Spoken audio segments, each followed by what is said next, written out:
Chers amis, en Jésus-Christ, et bienvenue à notre méditation pour le 4e dimanche du temps ordinaire, l'année A. Nous méditons de la prophétie de Sophonie, chapitre 2, verset 3, et chapitre 3, verset 12 à 13. Et la première lettre de Saint Paul aux Corinthiens, chapitre 1, versets 26 à 31, et l'évangile selon Saint Matthieu, chapitre 5, versets 1 à 12. Et après une lecture de ces propositions, nous méditerons autour du thème « L'humilité, le chemin qui mène à Dieu ». Excusez-moi, l'humilité, le chemin qui mène à Dieu. Tant que la vraie route qui mène vers une destination n'est pas empruntée, et je pense qu'il sera impossible d'y arriver. Jésus nous dit qu'il est le chemin qui mène vers le Père. D'ailleurs, dans l'évangile de Saint Jean, chapitre 14, verset 6, il dit qu'il est le chemin, la vérité et la vie. Il disait dans l'évangile de Saint Luc, chapitre 10, verset 22, « Tout m'a été remis par mon Père. Personne ne connaît qui est le Fils sinon le Père, et personne ne connaît qui est le Père sinon le Fils, et celui à qui le Fils veut bien le révéler. » Jésus insiste que c'est lui la piste, le chemin, la voie qui mène vers le Père. L'humilité, c'est une marque d'un vrai apprenant, d'un vrai chercheur. Celui qui cherche doit au préalable reconnaître le fait qu'il y a quelque chose qui lui manque. Ensuite, il va s'interroger autour des essentiels, à savoir comment, où ou auprès de qui se trouve-t-il ce dont j'ai besoin.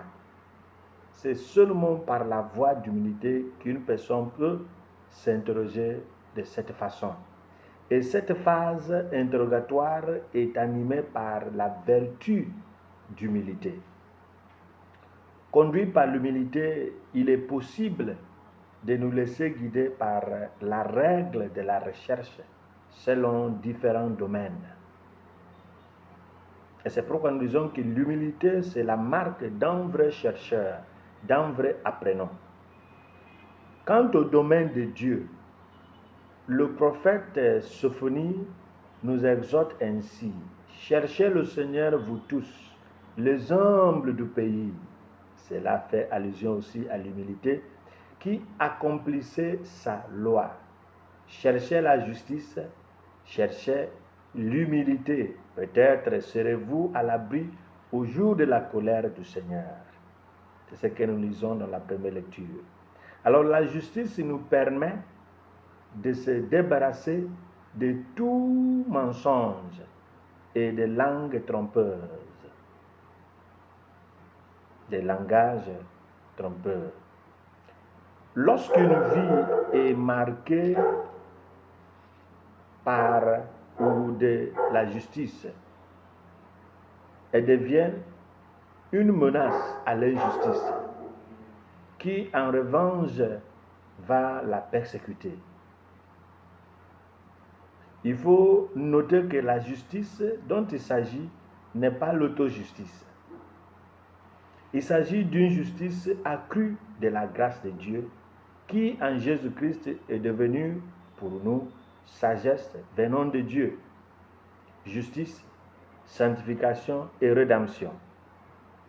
Une fois que la justice va de pair avec la sanctification et la rédemption, le croyant devient heureux, car il est bienheureux ou heureux selon le standard du Christ. C'est Jésus qui fixe le standard, la mesure. Et c'est pourquoi nous regarderons le standard du Christ. La deuxième lecture rejoint l'Évangile grâce à l'expression que voici. Voilà ce que Dieu a choisi pour couvrir de confusion les sages. Ce qu'il y a de faiblesses ou de faibles dans le monde, voilà ce que Dieu a choisi pour couvrir de confusion ce qui est fort.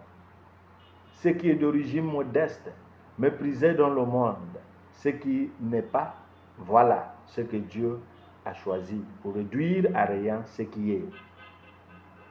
C'est dans cette optique que nous pouvons comprendre le sens du choix des attitudes qui constituent les béatitudes. Et d'ailleurs, le pape François nous avait donné 10 principes pour atteindre la sainteté. Et parmi ces principes, il nous présente, il dit de suivre les béatitudes. Suivre les béatitudes. La pauvreté du cœur, le deuil, la gentillesse, la préférence de la justice amiable à la violence, la miséricorde, la pureté du cœur, la recherche de la paix, l'acceptation de la persécution ou de l'insulte, ce sont des signes de la faiblesse. Ce sont les signes des hommes faibles, dans un monde où le slogan est la force et la puissance. Néanmoins, Jésus a voulu que les vrais adorateurs de Dieu qui vont l'adorer en esprit et en vérité y arrivent à travers le chemin du faible, selon la perception du monde. D'ailleurs, c'est grâce à la faiblesse divine que l'homme a été sauvé.